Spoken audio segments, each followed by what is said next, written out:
प्यारे विद्यार्थियों, नमस्कार। बृहन मुंबई महानगर पालिका शिक्षण विभाग वर्चुअल ट्रेनिंग सेंटर में आप सभी का हार्दिक स्वागत है। आपका वर्चुअल मार्गदर्शक जयप्रकाश आर मिश्रा। चलिए हम सीखने के लिए तैयार हो जाते हैं। आज हम लोग स्टैंडर्ड फिफ्थ सब्जेक्ट है अपना ईवीएस, जिसको हम परिसर अध्ययन भाग 1 बोलते हैं। आज का अपना प्रकरण है कामों में व्यस्त हमारे आंतरिक अंग भाग 2। भाग 1 के बारे में हम लोगों ने सीखा है बच्चों, busy at work hour internal organs.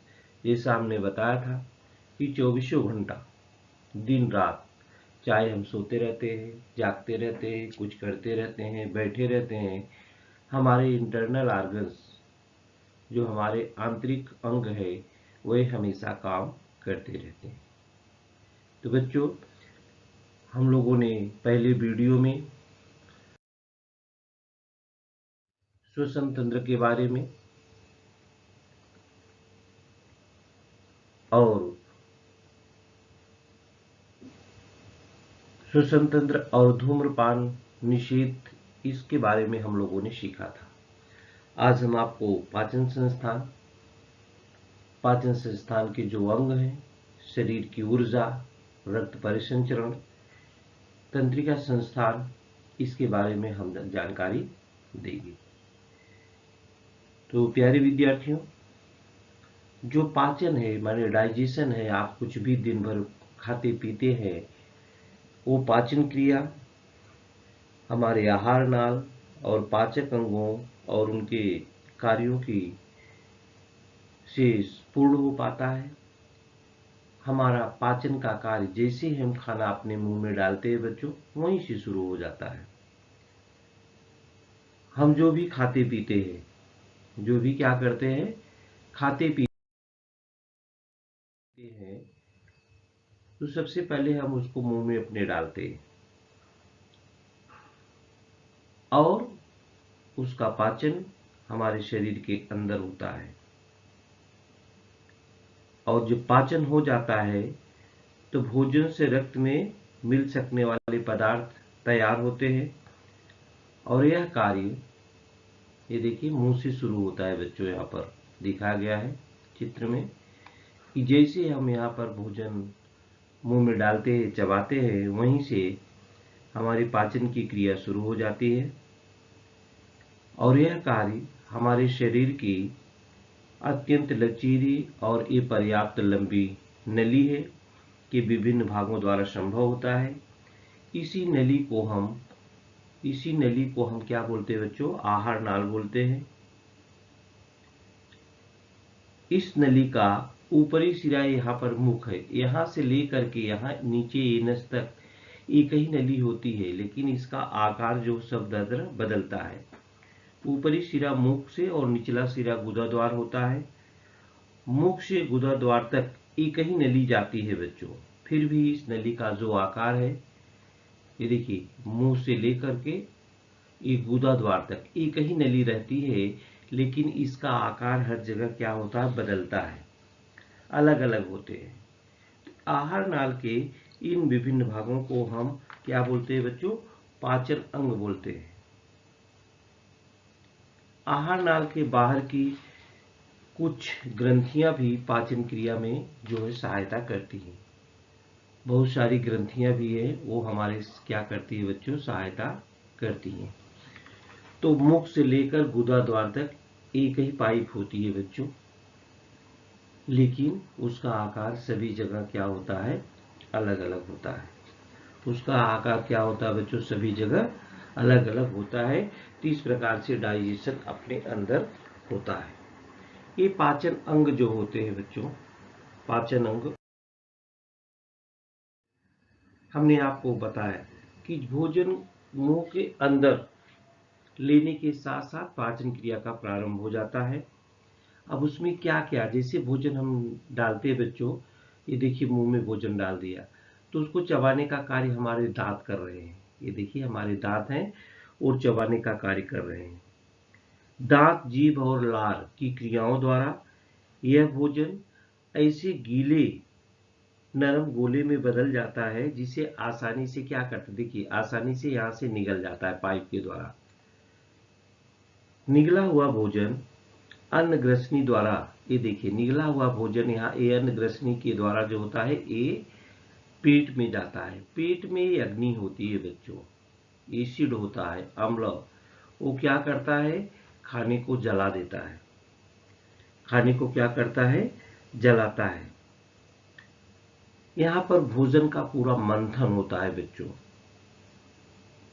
और यहाँ पे कुछ रस भी निकलते हैं, उसमें मिल जाते हैं, क्रियाएं पूर्ण होती हैं, और भोजन के जो रोग कीटाणु होते हैं वह यहाँ पर नष्ट हो जाते हैं। और यहाँ भोजन एकदम पतली खीर जैसे आप लोग खाते हो उस प्रकार का हो जाता है। और जब ये पतली खीर के पेस्ट जैसा तैयार हो जाता है तो पेट में से क्या करते हैं, इसको छोटी आंत में भेज देते हैं। पेट में से क्या भेज देते हैं, छोटी आंत में। देखिए वहां से भोजन जो होता है, एक पेट है, स्टोमच में से आ गया छोटी आंत में। अब छोटी आंत में बच्चों,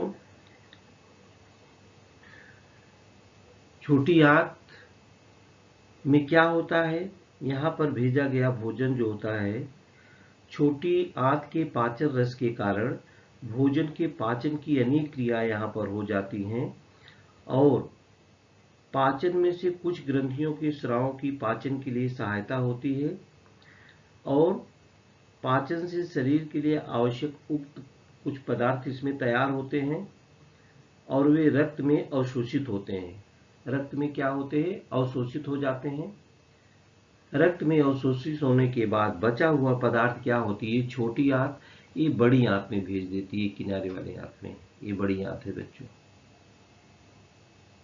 बचा हुआ अवशेष पदार्थ ये बड़ी आंत में भेज दिया जाता है, और बचे हुए पदार्थों में इसका अधिकांश जो होता है पानी होता है, जो बड़ी आंत के द्वारा सोख लिया जाता है, और जो विष्ठा बचती है उसको विष्ठा पक्वाशय में इकट्ठा होती है, और ये विष्ठा पक्वाशय में कुछ समय तक संचित रहती है। बाद में गुदा द्वार के द्वारा विष्ठा जो होती है वो बाहर निकाल दिया जाता है। बच्चों कुछ बात हम पाचन अंगों में और आपको बताएंगे जो आपकी दैनिक क्रियाओं में परेशानी होती है। पाचन अंग में बच्चों, यहाँ पर जब आप खाते हैं ना, मुंह में जैसे भोजन जाता है, यहाँ पर आपकी दो नली होती है, आगे हम आपको चित्र में बताएंगे। एक श्वसन नली होती है और एक आहार नली होती है। जब हम कुछ खाते पीते हैं ना तो श्वसन नली ऑटोमेटिक बंद हो जाती है, और जब श्वसन नली चालू रहती है तो खाने वाली बंद रहती है। इस प्रकार से दोनों आपस में असमंजस, कभी कभी थोड़ी सी गड़बड़ी हो जाती है तो हमको लगता है कि खाना अटक गया है, फंस गया है, तो हम पानी पी करके उसको निकालते हैं। बच्चों भोजन का जो कार्य है, आहार नाल में भोजन जाता है। जो आपने पढ़ा ये छोटी आंत है बच्चों। ये छोटी आंत की लंबाई लगभग 7 मीटर होती है, और जो किनारे वाली बड़ी आंत है इसकी लंबाई लगभग 1.5 मीटर होती है।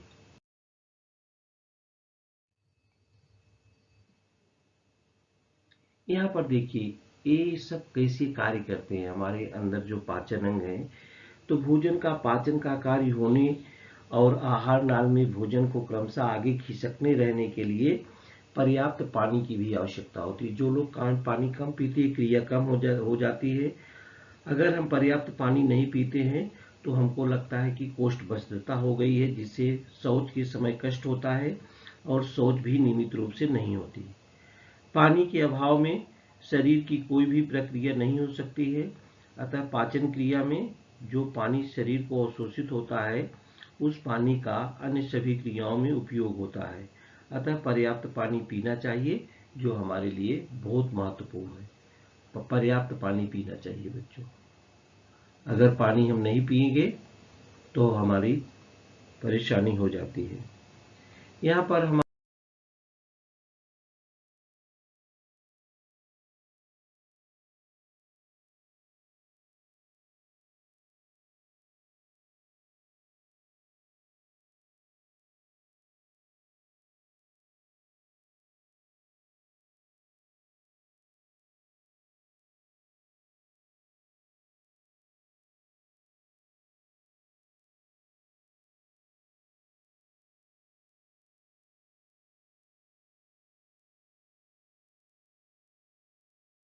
आपको आहार नाल और श्वसन नली दिखा रहे हैं। देखिए, ये फूड पाइप है और ये विंड पाइप है। यहाँ पर दोनों एक साथ ही है, लेकिन एक साथ में दोनों काम नहीं करती हैं। जब हम आहार नाल और श्वसन नलिका दोनों के ऊपरी सिरे गले में एक दूसरे के समीप होते हैं। भोजन का निगला गया ग्रास जब आहार नाल में प्रविष्ट होता है तो श्वसन नलिका का मुंह बंद हो जाता है। खाने में शीघ्रता करने पर भोजन का कोई कण श्वसन नलिका में चला जाता है तो हमें उसका सूखी खांसी लगता है। इसलिए भोजन ग्रहण करते समय न तो शीघ्रता करनी चाहिए बच्चों, और न कुछ बोलना चाहिए। भोजन आप जब भी ग्रहण कर रहे हो तो न जल्दीबाजी करो बच्चों, और न बोलना ही चाहिए। भोजन एकदम चुपचाप करना चाहिए, नहीं तो कभी कभी कोई भी कण जब श्वसन नलिका में चला जाता है तो हमको खांसी आने चालू हो जाती है। तब कैसे बंद होती है बच्चों? जब हम पानी पी लेते हैं तो अंदर चली जाती है, इसके बाद वो खांसी बंद हो जाती है। तो हमें पर्याप्त पानी भी पीना चाहिए और खाना खाते समय जल्दबाजी भी नहीं करना चाहिए, क्योंकि हमारी जो गले से पाइप जुड़ी होती है, श्वसन नली और फूड पाइप दोनों ही कई जगह जुड़ी होती है। जब खाना जाता है तो श्वसन नली का भाग बंद हो जाता है, नहीं तो खाना श्वसन नली में चले जाएगा तो परेशानी पैदा हो सकती है। तो बच्चों, इसका आप लोग विशेष ध्यान देंगे।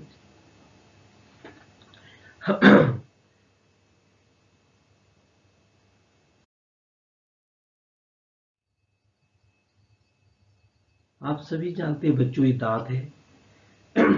दांत उत्तम हो, स्वस्थ बने रहें, ऐसी जैसी चित्र में देख रहे हैं ऐसी चमकते रहें, तो हमें अत्यधिक ध्यान देना पड़ता है। होता क्या बच्चों, दांत में हमारे दांत कभी कभी टाड़े खा जाते हैं, रोग खा जाते हैं, काले पड़ जाते हैं, उसकी छीजन होने लगती है। तो इसमें होता क्या है बच्चों, मुंह के अंदर प्रत्येक दांत पर, ये देखिए, ये प्रत्येक दांत है, यहाँ पर डेंटिन लिखा जिसको दंतिन बोलते हैं। दांत पर दंतिन नामक पदार्थ का आवरण होता है।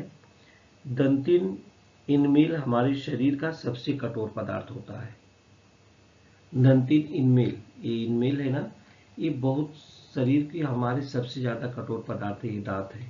यहाँ पर ये दंतिन बोलते हैं, इसको इनामेल बोलते हैं। उसके द्वारा दांतों के अंदर वाले नाजुक भागों की रक्षा होती है। दांतों को नियमित स्वच्छ रखने के लिए दंतिन को क्षति पहुंचती है और दांतों में क्या होता है, सड़न पैदा हो जाती है। भोजन के रूप में कभी कभी बच्चों हम भोजन करते हैं, स्वादों का आनंद लेते हैं। तो स्वाद का आनंद हमको कहाँ से मिलता है? ये जीभ से मिलता है। स्वाद का आनंद कहाँ से मिलता है? जीभ से। और वो स्वाद की गंध कभी कभी अच्छा घर भोजन बन रहा है घर में तो हमारे नाक से आती है। तो खाद्य पदार्थ की गंध और उसका स्वाद नियमित गंध और स्वाद से अलग है। ऐसा अन्न खराब हो जाने के कारण होता है। इन परिवर्तनों की तरफ ध्यान देना आवश्यक है। खराब अन्न खाने से बचना ही ठीक होता है। खराब अन्न खाने से बचना ही ठीक होता है, इसलिए हमें हमेशा कहते ताज़ा भोजन करना चाहिए, बासी भोजन नहीं करना चाहिए।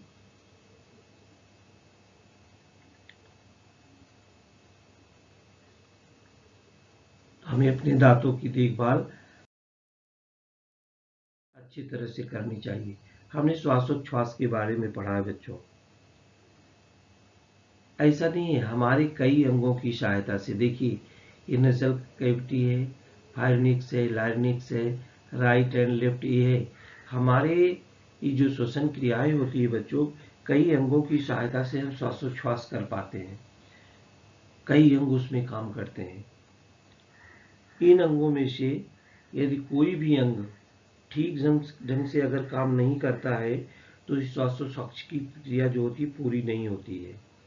तो शरीर का कोई भी कार्य सम्मिलित रूप में पूर्ण करने वाले कई अंगों के समूह को अंग संस्थान कहते हैं।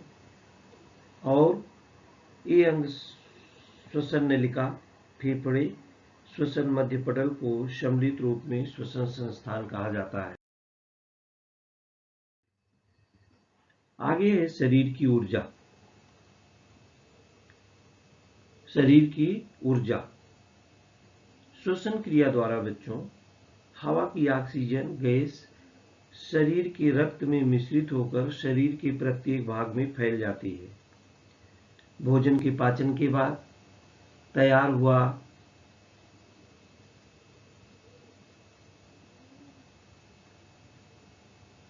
होने वाले पचे हुए पदार्थ रक्त में मिश्रित होकर रक्त के साथ शरीर के सभी भागों तक पहुंचते हैं।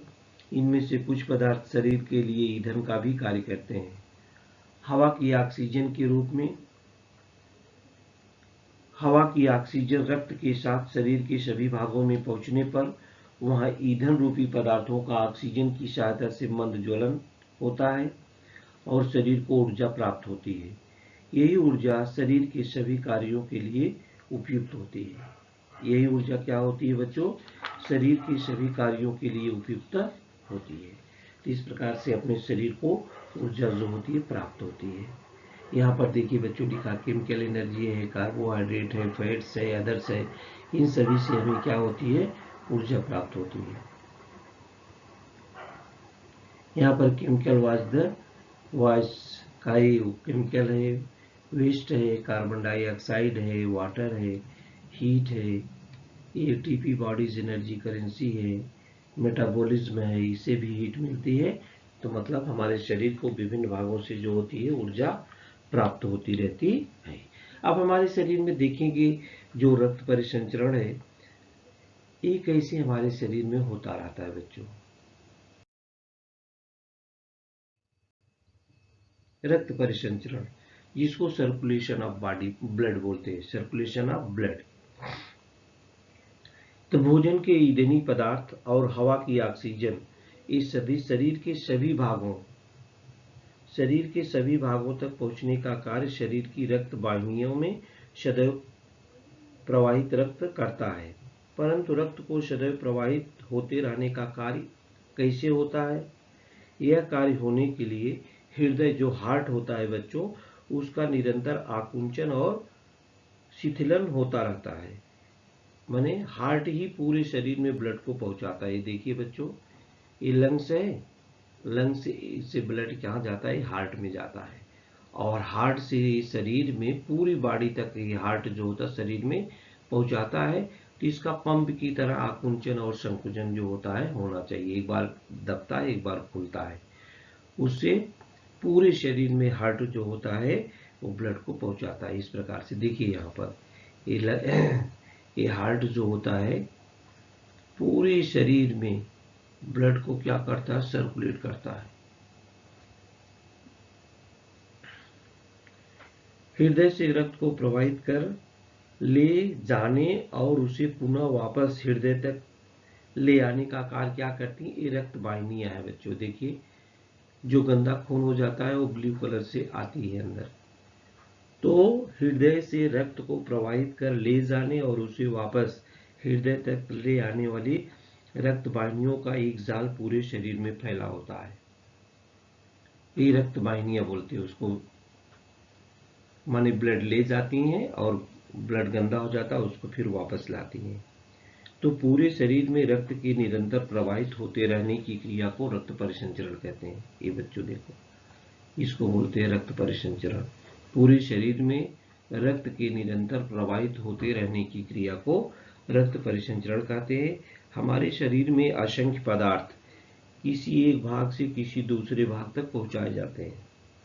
यह काम रक्त परिसंचरण द्वारा ही संभव होता है। हृदय और रक्त वाहिनियों के जाल को सम्मिलित रूप में रक्त परिसंचरण संस्थान कहते हैं। हृदय और रक्त वाहिनियों के जाल को सम्मिलित रूप में रक्त परिसंचरण संस्थान कहते हैं। अब आगे हम आपको, ये तो ब्लड हुआ, तंत्रिका संस्थान के बारे में जानकारी देंगे बच्चों।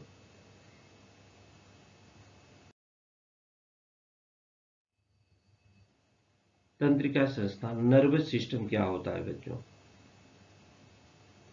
नर्वस सिस्टम ये देखिए रक्त परिसंचरण संस्थान है। रक्त परिसंचरण संस्थान जो है हृदय और रक्त वाहिनियों के जाल को, हृदय और रक्त वाहिनियां जो होती हैं उसके जाल को हम सम्मिलित रूप से रक्त परिसंचरण संस्थान कहते हैं। ये देखिए अपनी ये नर्वस सिस्टम है बच्चों। कुछ भी चोट, कहीं भी कुछ चोट लगता है, ये सारी प्रक्रिया जो होती है नर्वस सिस्टम अपने मस्तिष्क को देती है, तब जबकि हमको आभास होता है। तो श्वसन, मध्यपटल, हृदय, पाचन संस्थान इत्यादि कार्य हमारे शरीर के लिए बहुत महत्वपूर्ण होते हैं। जाने या अनजाने में, दिन या रात में ये सारी क्रियाएं होती रहती हैं। हम कुछ कार्य अपनी इच्छा के अनुसार जब चाहे तब करते हैं। जैसे हमें बोलना हुआ तो ही हम बोलेंगे, हमें दौड़ना हुआ तो ही हम दौड़ेंगे, पढ़ाई करना है या खेलना हुआ, इस पर अपना कंट्रोल रहता है बच्चों। लेकिन सब प्रकार के कार्यों पर हमें ध्यान देकर कार्य सही समय पर सही विधि द्वारा हो, इसका विश्वास होने को हम समन्वय स्थापन कहते हैं। समन्वय माने तालमेल करना, ये हम लोगों ने सीखा था। हमने कहा आप जैसे साइकिल चला रहे हो, अपने हाथ, अपनी निगाह, अपने पैर का तालमेल बराबर नहीं रखोगे तो आप साइकिल से गिर सकते हो, एक्सीडेंट कर सकते हो।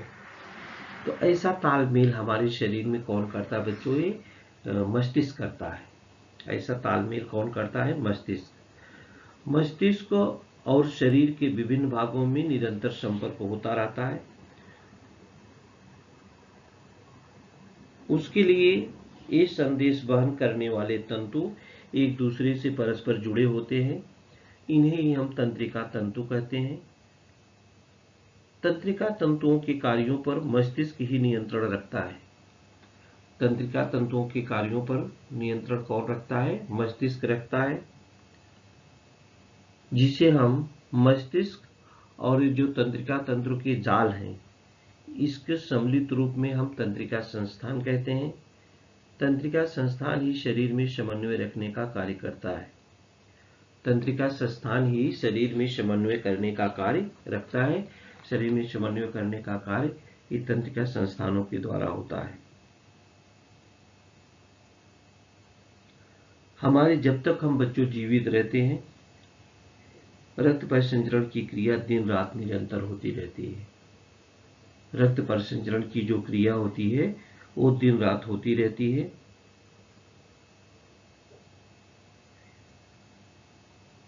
तो हम लोगों ने तंत्रिका संस्थान हमारे लिए समन्वय का कार्य पूरा करती है बच्चों। कुछ भी होता है ये सारी चीजें मस्तिष्क तक पहुंचाती हैं, तब हमें जाके कोई चीज अनुभव होती है।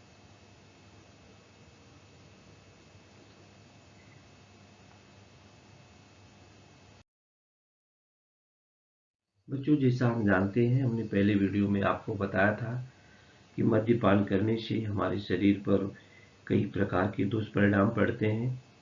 तंत्रिका संस्थान पर मद्यपान का कुछ प्रभाव पड़ने के कारण शरीर की गतिविधियों पर नियंत्रण नहीं रह पाता है और उसके बीच का समन्वय जब कम हो जाता है, इसलिए मद्यपान करके, अगर शराब पी करके आप गाड़ी चला रहे हैं तो आपको गाड़ी चलाना खतरनाक सिद्ध होता है।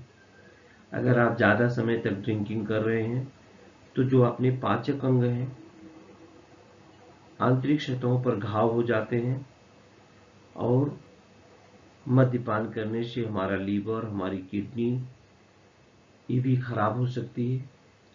इसलिए हमने कहा था परोक्ष या अपरोक्ष रूप से मद्यपान से बचें। हमारे शरीर का किसी अंग संस्थान का कार्य सुव्यवस्थित रूप से अगर न होता हो तो उसका प्रभाव दूसरे अंगों पर भी पड़ता है। इसे आप सावधानी रखें बच्चों। और शरीर में अपने बहुत सारे संस्थान हैं। हमने आपको श्वसन संस्थान बताया, पाचन संस्थान बताया, रक्त परिसंचरण संस्थान बताया और तंत्रिका संस्थान के बारे में आप लोगों ने जानकारी लिया। इसके अलावा भी शरीर में संस्थान है, जैसे अस्थि संस्थान है, हड्डियों का जाल, शरीर में होने वाले कई अवांछित वर्ज्य अपद्रव्यों को शरीर के बाहर निकालने वाला कार्य, उत्सर्जन जिसको बोलते हैं, आपको जो पसीना आता है उत्सर्जन संस्थान होते हैं। इन समस्त संस्थानों के कार्य जो होते हैं बच्चों बहुत जटिल होते हैं, बहुत कठिन होते हैं, लेकिन हमारे लिए बहुत महत्वपूर्ण भी होते हैं। हमारे लिए वो जटिल होते हैं, लेकिन क्या होते हैं, महत्वपूर्ण भी होते हैं। तो इस पाठ में, इस वीडियो में हम लोगों ने क्या क्या सीखा है। तो बच्चों, शरीर का कोई भी कार्य मिलकर करने वाले अंगों के समूह को सम्मिलित रूप से हम अंग संस्थान कहते हैं। श्वसन ने लिखा, फेफड़े ये श्वसन संस्थान के आंतरिक अंग हैं। मुंह, ग्रसनी, जठर, छोटी आंत, बड़ी आंत, पक्वाशय और गुदा द्वार तथा आहार नाल के बाहरी कुछ ग्रंथियों का पाचन संस्थान में समावेश किया जाता है। शरीर के सभी कार्यों में समन्वय स्थापित करने का कार्य तंत्रिका संस्थान करता है। हमारे शरीर में रक्त परिसंचरण संस्थान, अस्थि संस्थान जैसे अंग संस्थान भी निरंतर कार्य करते रहते हैं। निरोगी जीवन के लिए सभी संस्थानों के कार्य सुचारू गति से होने रहना आवश्यक है। कोई नहीं चाहता कि हम बीमार हों। अगर आप बीमार ये हो कि हमें बीमार न हो, तो हमें कार्य जो होता है सब अच्छे ढंग से करना चाहिए। यहाँ पर कुछ प्रश्न है, जोड़ियां मिलाओ। जिससे फेफड़े क्या करते हैं बच्चों,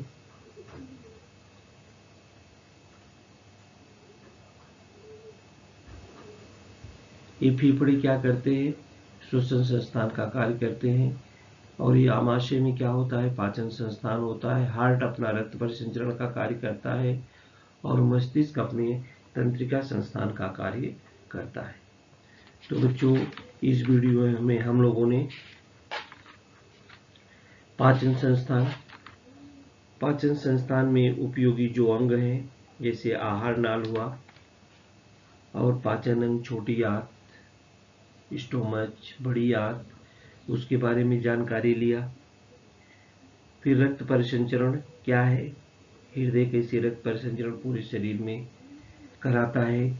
जो धमनियाँ होती है शरीर ब्लड को हर अंगों तक पहुंचाती है, फिर वापस हृदय तक लाती हैं। शरीर को हमें ऊर्जा कैसे मिलती है। इन अंग संस्थानों के अलावा अस्थि संस्थान, उत्सर्जन संस्थान भी हमारे शरीर में निरंतर कार्य करते रहते हैं।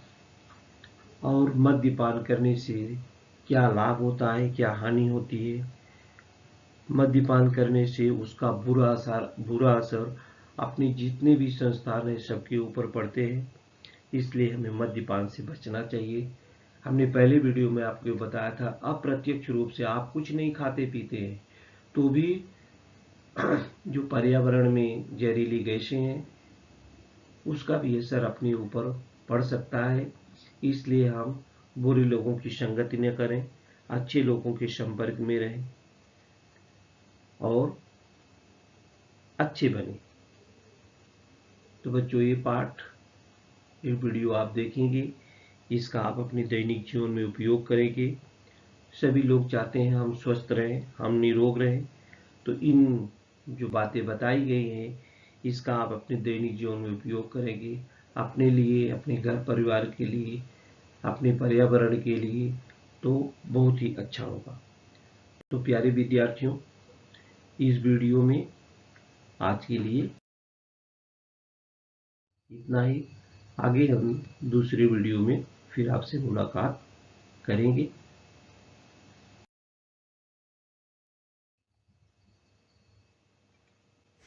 प्यारे विद्यार्थियों, हमने जो आज सीखा, हमें पूर्ण विश्वास है आप उसको अच्छी तरह से सीख चुके हैं और उसका आप अच्छी तरह से अभ्यास भी करेंगे।